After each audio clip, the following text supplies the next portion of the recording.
jalan.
Bugün Elgol bölgesindeyiz. Hala Skye Adası'ndayız. Her sabah kalkıp sabah yürüyüşümüzü yapıyoruz. Muazzam bir manzaraya uyandık. Hava da şansımıza çok güzel. Normalde İskoçya'da böyle hava bulmak gerçekten zor.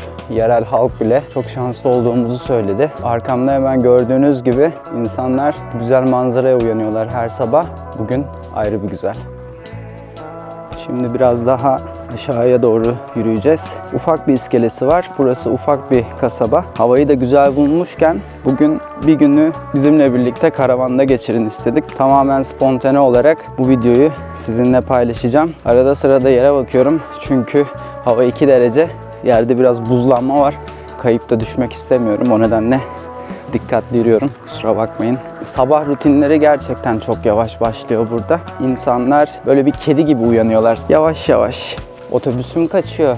İşe yetişmem lazım. Telaşı yok buralarda. Elgol hakkında da detaylı bilgiyi size videonun üzerine seslendirme yaparak anlatacağım. Hala Skye Adası'ndayız. Sanırım bizim son 2-3 günümüz bu adada. Her bir köşesini ziyaret ettik ve bugün son durağımız, en güzel duraklardan birini sona bıraktık. Şansımıza evren de bize güzel bir hava sundu. Gerçekten çok keyifli. Karlı dağların üzerindeki ayı hala görebiliyorum. Saat şu anda 7:30 civarı ve resmen görsel bir şölen var tam önümüzde. Şimdi siz görsel şölenin tadına varın. Ben de size kısa bilgiler vereyim.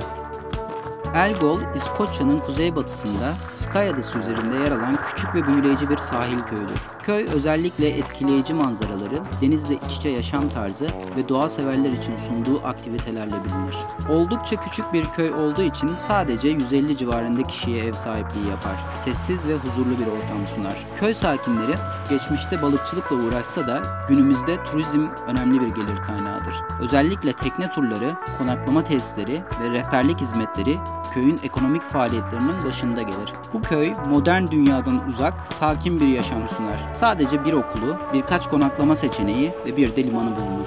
Elgol'a geldiğinizde Kulin Dağları'nı kesinlikle görmelisiniz. Bu dağların olağanüstü manzaraları özellikle fotoğrafçılar ve doğa tutkunları için büyüleyicidir.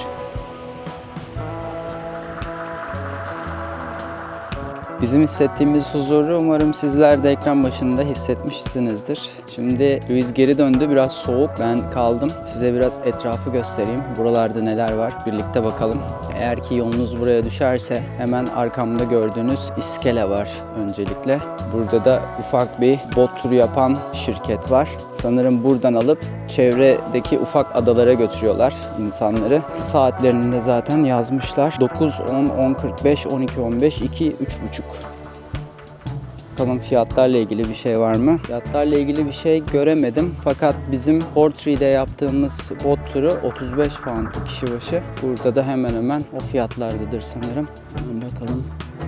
Fiyat bilgisi göremiyorum. Ama bu turda şöyle özetle görebileceğiniz şeyler burada. Fok balığı, yunus, kartal, balina. Bizim yaptığımız turda balinayı görmüştük. Çok az ama böyle biraz sırtından yaklaşık 10 metre civarındaydı. Kaptanın verdiği bilgiye göre. Radardan görebiliyorlar çünkü. Çok bekledik bir daha görürüz diye ama bir merhaba dedi. Sonra eyvallah dedi. Şimdi birazcık iskeleden yukarıya doğru çıkıyorum. Burada da ufak bir işletme var yine. Lokal olarak deniz ürünleri yapıyor. Dondurma, kahve ve sanırım biraz da poğaça börek tarzı şeyler satıyor. Şu an kapalı ama çok şirin, ufak bir işletme. Zaten kasabada çok ufak olduğu için buraya da böyle bir şey yakışırdı açıkçası. Evet, sabah rutinlerimiz genelde böyle başlıyor. Kaldığımız yerlerde uyanıyoruz önce. Sonra biraz kendimize çeki düzen veriyoruz. Karavana çeki düzen veriyoruz. Kahvemizi alıyoruz ve hiç daha kahvaltı falan yapmadan yürüyüşe çıkıyoruz. Etrafı biraz keşfediyoruz. Daha sonra çalışma rutini saat 9-9.30 gibi başlıyor. Artık o gün ne kadar işimiz varsa onları bitiriyoruz. Sonrasında da kendimize ayırıyoruz vaktimizi. Onun dışında gün artık erken kararıyor. Saat 4-4.30 arasında artık güneşi görmüyorsunuz. 5'te de tam bir zifiri karanlık olmaya başladı. Ama sabahları hala bu güzellikte. Şanslıyız. Güneş bugün kendini çok güzel gösterdi. Zaten burası ile ilgili internet bilgilerini de sizinle paylaştım. Ama yavaş bir hayat var. Şu ana kadar sadece 3 ya da 4 kişi gördüm. Bir tanesi otobüs şoförüydü. Diğer 2 kişi de köpeklerini dolaştırmaya çıktılar. Onun dışında herhangi bir yaşam belirtisi görmedim açıkçası. Hava da biraz soğuk olduğu için hemen size favori evlerimden birisini göstereceğim. Şu tepede gördüğünüz ev benim favori evim. Bu da o evin güzel manzarası. Dağ manzarası var, deniz manzarası var, huzur manzarası var. Evet, şimdi çalışmak için karavanın içine geçeceğiz. Ama öncelikle bu videonun sponsoru olan Starlink'ın da size bilgi vereyim demek isterdim. Ama daha oralara çok var. 1000 fırın ekmek yememiz lazım. Fakat internetimizi burada görebilirsiniz. Daha önceki videolarımızda da görmüştünüz. Yerde duruyordu. Bir kaza geçirdi kendisi. Çatıdaydı. Rüzgarsız bir gündü. Biz de daha fazla hız alabilmek için çatıya koyduk. Daha sonra aniden bir rüzgar çıktı. Aldı götürdü. Çatıdan aşağıya düştü. SpaceX'in roketleri gibi başarılı bir iniş olmadı onun için. O nedenle iki köşesinde de biraz kırık var. Ben yine de su geçirmezliğini sağlamak için güzel bir su geçirmez bantla bantladım. Ama yine de yağmurlu bir hava olduğunda ön camımıza koyuyoruz. Fena değil. Yine internet hızı çok iyi. Şimdi çalışmaya geçeceğiz. Ondan önce eğer ki siz de nomad bir hayat yaşıyorsanız, karavan hayatı yaşıyorsanız ve bizim gibi böyle dağların tepesine gelmeyi seviyorsanız başarılı bir hizmet. Çünkü her zaman 4G ya da 5G bulamıyoruz. O nedenle buna bağımlı olarak çalışıyoruz. Ekmeğimizi buradan yiyoruz. Birazcık tuzlu ama bence karşılıyor bütün ihtiyacımızı. Şimdi size hemen bir test yapmak istiyorum telefonumdan. Önce bir uygulamasını açayım. Evet, şu an Starlink sadece camın önünde duruyor. Çok fazla aslında sinyal gücünü azaltacak etrafında tel bir yapı var etrafında. Ama ona rağmen bence internet hızı çok başarılı. Şimdi size onu göstereyim hemen. Starlink uygulamasını açıyorum. Bana zaten söylüyor. Birazcık diyor sinyal gücünü etkileyen engellerim var diyor. Ve şu uygulamadan da görebiliyorsunuz. Aracın tüm metal parçaları gelen sinyali geri gönderiyor. Yakalayamıyor. Ama gördüğünüz gibi ping başarısı 99.71 şu anda. Hemen bir hız testi yapalım. Siz de bunu canlı canlı görün. Evet, şu anda dağın tepesindeyiz. Ve çok geniş açıyla sinyali alamadığı halde 123 megabit saniyede indirme hızı Aynı zamanda aşağıda da şu küçük görüyorsunuz şu anda 18.2 de yükleme hızı var. Çok başarılı. Artık bu internet hızıyla çalışmaya geçebiliriz.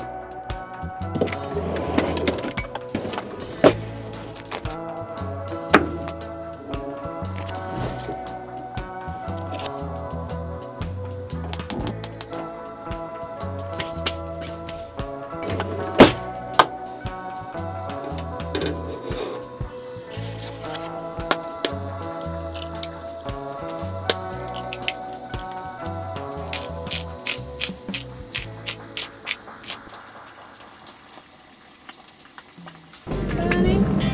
No? Good.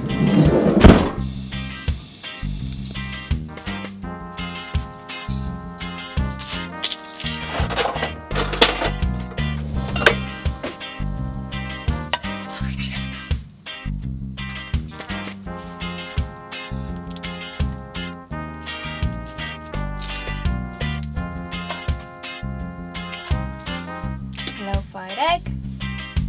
No veggie sausage. Another veggie sausage. Hat. Beautiful. Çok güzel.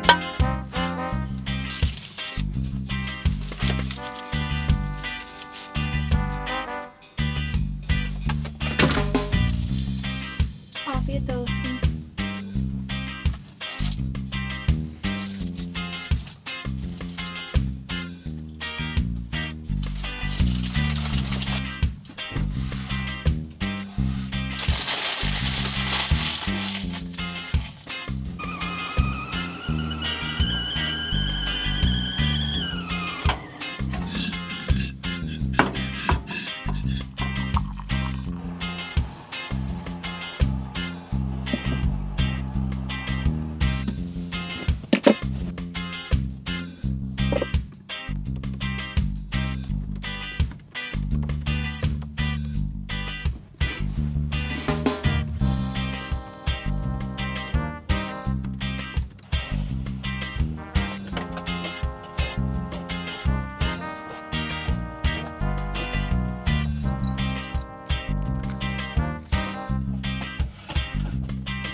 Yemekten sonra akşam yürüyüşü. Hava şu anda sıfırın altında.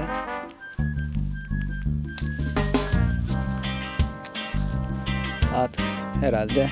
What's the time? Saat şu anda 6 çeyrek geçiyor ya da 6:30 arası gibi bir şey. Ay var şurada. 6. Hava çok temiz, yıldızları görmeniz gerekiyor. Gerçekten çok mükemmel. Şimdi bir yarım saatlik yürüyüşümüzü yapacağız.